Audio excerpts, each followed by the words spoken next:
नमस्कार मित्रांनो, आपण मागील व्हिडिओमध्ये अर्जुन विषाद योग अध्याय पहिला या मालिकेतील श्लोक क्रमांक 24 समजून घेण्याचा प्रयत्न केला.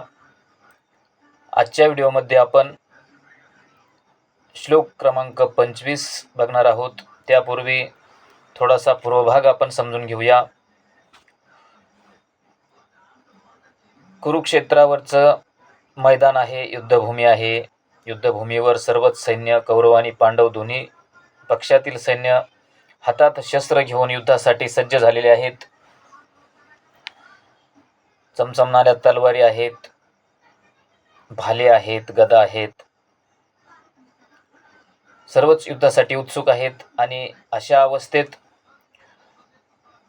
अर्जुनानेही आपलं गांडीव धनुष्य सज्ज ठेवलेला आहे आणि तो भगवंताला विनंती करीत आहे की हे अच्युता, आपला जो दिव्य रथ आहे तो दोन्ही सैन्यांच्या मधोमध नेऊन उभा करावा, ज्या योगे मी सर्वच सैन्यांचं अवलोकन करू शकेन आणि दुर्योधनाच्या बाजूने जे लढणारी सैन्य आहेत, म्हणजे मला ज्यांच्याशी लढायचं आहे ते कोण कोण आहेत ते मी पाहू शकेन.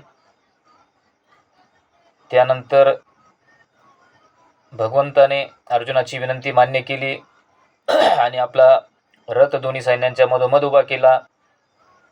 हे सगळं दृश्य, या सगळ्या घटना संजय राजा धृतराष्ट्राला सांगत आहे.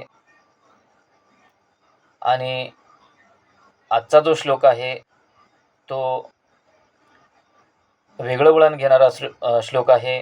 तो आपण बघूया. श्लोक क्रमांक 25. भीष्म द्रोण प्रमुखतः सर्वेषां च महीक्षिताम् उवाच पार्थ पश्यैतान् समवेतान् कुरुनिति. या श्लोकामध्ये असं म्हटलं आहे की भीष्म आणि द्रोण हे प्रमुख योद्धे समोर असताना त्याचबरोबर इतरही राजे युद्धामध्ये सामील झालेले आहे आणि कौरव सेना याही युद्धासाठी तयार आहेत, असं भगवंत श्रीकृष्ण भगवान अर्जुनाला सांगत आहे. हा याचा साधा सरळ अर्थ आहे, पण आपण याला थोडंसं समजून घेण्याचा प्रयत्न करूया.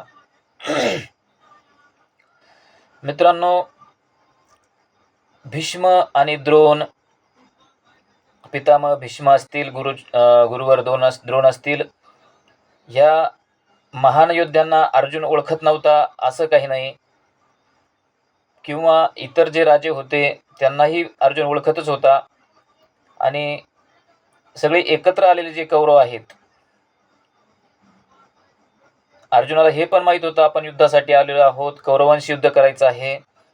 पण अंतर्यामी भगवंताला हे माहीत होतं की समोर ज्या वेळेस परिस्थिती अर्जुन पाहिल त्यावेळेस त्याच्या आत बसलेला संमोह, प्रेम या भावना जागृत होतील. आणि या भावना जागृत झाल्यानंतर त्याला स्पष्ट परिस्थितीची जाणीव होईल की आपल्याला यांच्याशी लढायचं आहे.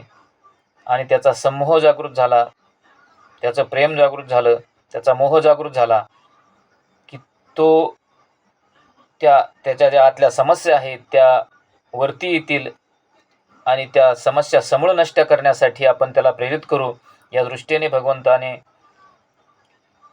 पश्य या शब्दाचा वापर केला. पश्यैतान समवेतान कुरुन इति, म्हणजेच एकत्र आलेले सगळे कौरव आहेत हे कौरव नाही, तर हे अन्याय आणि अधर्माचे एक प्रतीक आहेत. भीष्म म्हणजे प्रत्येकाच्या आत बसलेला अहंकार आहे, जो खोलवर गेलेला अहंकार आहे, जो जिंकणं कठीण आहे. आणि तशाच प्रकारे जे द्रोणाचार्य आहे, द्रोण हे